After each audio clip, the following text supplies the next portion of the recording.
Security has been at top level around the Capitol building since the January 6th riots, when Trump supporters rampaged against what the Republican falsely claimed was a stolen election.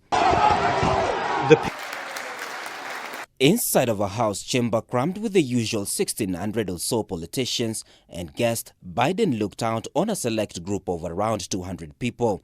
Of the 9 members of the Supreme Court, only Chief Justice John Roberts attended. Lauding the success of mass vaccination against COVID-19, Biden, who was celebrating the eve of his 100th day in office, told Congress and the nation on primetime television that the vaccine rollout is one of the greatest logistical achievements in U.S. history.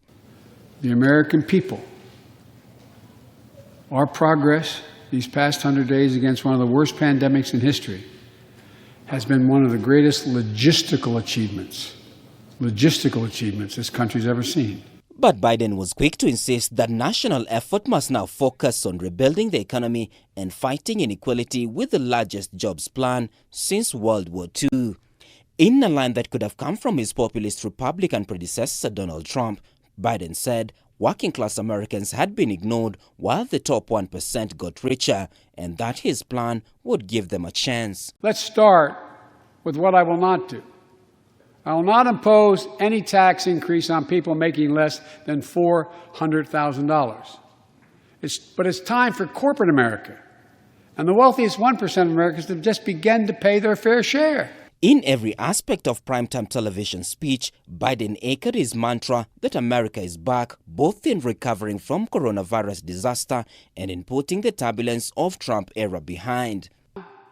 After just 100 days, I can report to the nation, America is on the move again.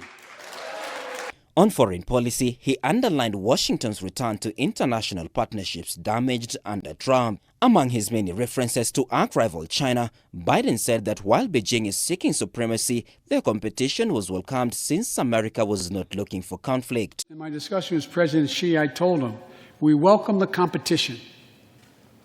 We're not looking for conflict. But I made absolutely clear that we will defend America's interest across the board. On the domestic front, Biden made the case for Democrats' lengthy wish list, including police reform, pro-immigrant reforms, and gun control, which have been some of the most sensitive issues in U.S. politics. Biden is banking on popular support for his idea of leaning on super-rich to fund his latest new spending proposal, which he unveiled in the speech, the $1.8 trillion American Families Plan.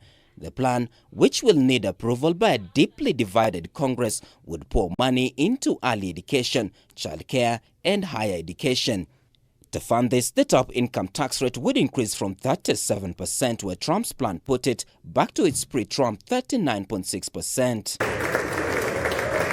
The Biden plan will also end loopholes and capital income tax breaks while raising billions, according to the White House, in a tightened tax regime for inherited wealth.